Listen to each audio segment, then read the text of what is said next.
அரசாங்கம் நடத்திய தாக்குதலில் ஹமாஸ் தலைவர் இஸ்மாயில் ஹனியே கொல்லப்பட்டதை தொடர்ந்து தனது நெருங்கிய நண்பர் மற்றும் பலஸ்தீனத்தின் உண்மையான பேராளியை இழந்துவிட்டதாக பிரதமர் டத்தோஸ்ரீ அன்வார் இப்ராஹிம் இரங்கல் தெரிவித்துள்ளார். இஸ்மாயிலின் படுகொலைக்கு கடுமையாக கண்டனம் தெரிவித்த அன்வார் இது ஒரு கொடூரமான நடவடிக்கை என்று வர்ணித்தார்.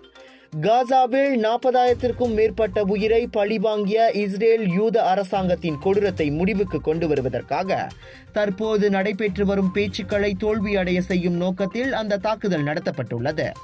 அந்த படுகொலைக்கு எவரும் பொறுப்பேற்கவோ அல்லது தண்டிக்கப்படவோ முடியாது என்ற தோற்றத்தினால் பெரிய அளவில் படுகொலை நடத்தப்பட்டுள்ளது என இன்று வெளியிட்ட அறிக்கையில் அன்வார் கூறினார்.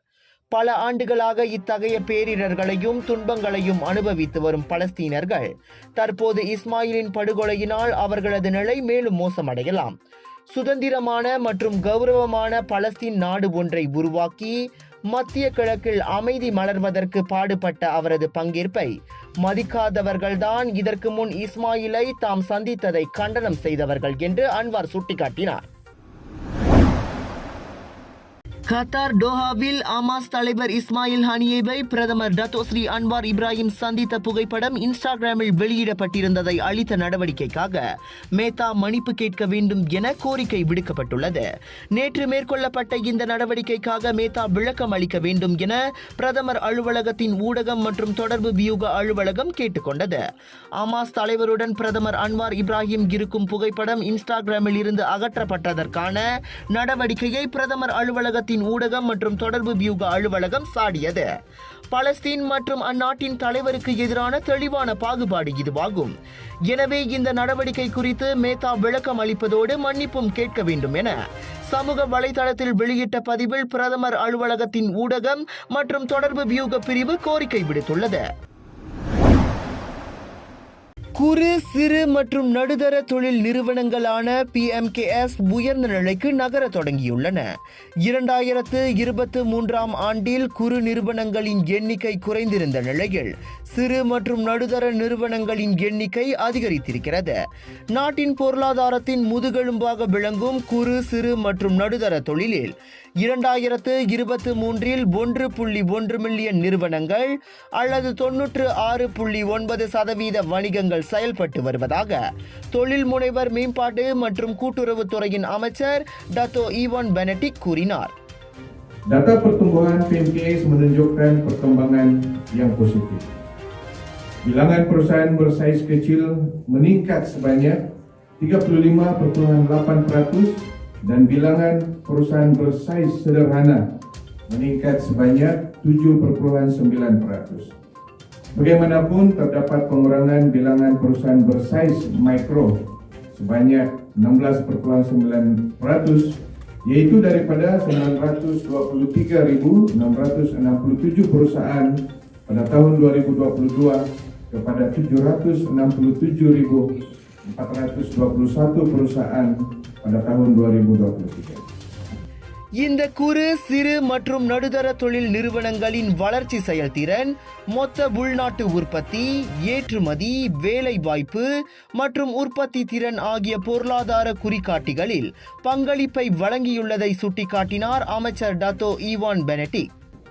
Berdasarkan statistik terkini yang dikeluarkan oleh Jabatan Perangkaan Malaysia pada minggu yang lepas, KDNK PMKS mencatatkan pertumbuhan sebanyak 5%, yaitu mencapai 613.1 bilion ringgit pada tahun 2023, yaitu lebih tinggi berbanding 584.1 bilion ringgit yang dicatatkan pada tahun sebelumnya.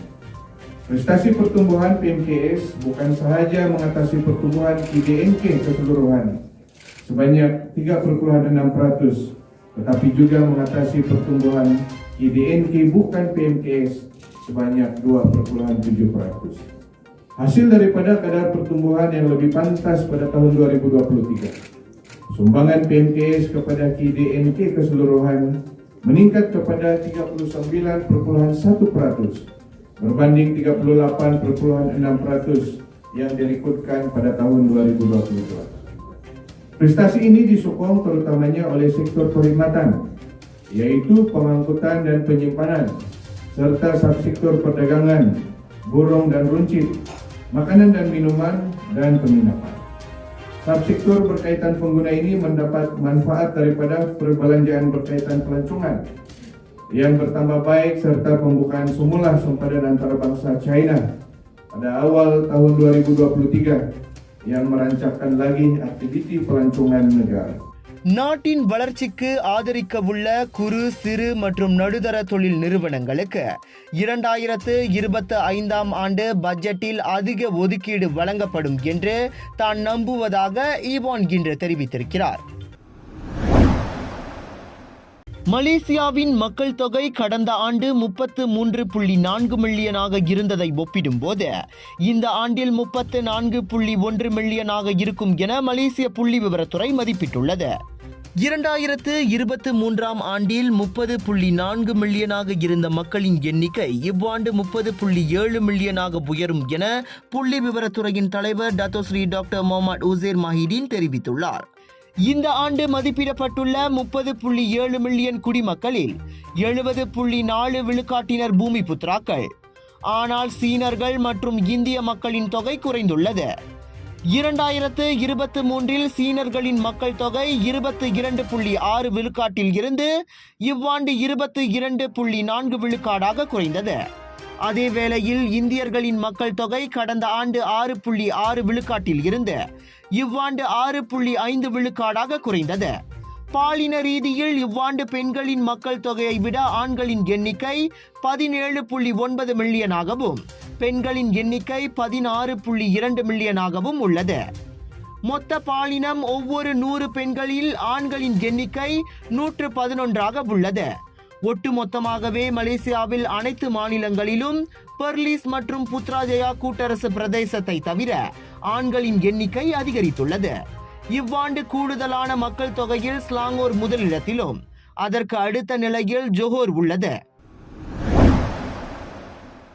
உங்கள் கடனுதவியை 300 ringgit வரை குறைவாக கட்டமைக்கும் சலுகையை PTPTN கல்வி கடனுதவி கழகம் September 30ஆம் தேதி வரை நீட்டித்துள்ளது. நிலுவையில் உள்ள கடனுதவி தொகை திரும்ப செலுத்த ஊக்குவிக்க அந்த சிறப்பு சலுகை உருவாக்கப்பட்டதாக PTPTN தலைவர் நொர்லிசா அப்துல் ரஹீம் தெரிவித்தார். வழக்கமான கல்வி கடனுதவி அல்லது ஹுஜ்ரா கடனுதவியை பெற்றவர்களும் அந்த சலுகையை பயன்படுத்திக் கொள்ளலாம். கடனுதவியை செலுத்தாமல் நிலுவையில் வைத்திருப்பவர்கள் தங்கள் கடனுதவியை மறுசீரமைக்க 300 ரிங்கேட்டை செலுத்த வேண்டும்.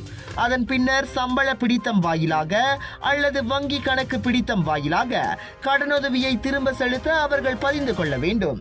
அதே சமயம் தங்களின் நிதி ஆற்றலுக்கு ஏற்ப மாதந்தோறும் திரும்ப செலுத்தும் தொகையையும் அவர்கள் நிர்ணயம் செய்து கொள்ள முடியும்.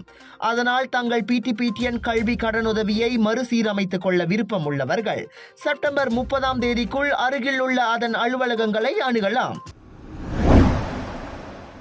குழந்தைகள் பராமரிப்பு செலவின சுமையை குறைக்கும் பொருட்டு ஸ்லாங்கூரில் வேலை செய்யும் 4042 தாய்மார்கள் 1000 ரிங்கிட் சிறப்பு ஊக்குவிப்பு தொகையை பெற்றதாக அம்மாநில மந்திரி பசார் டத்தோஸ்ரீ அமருடீன் ஷாரி தெரிவித்திருக்கிறார்.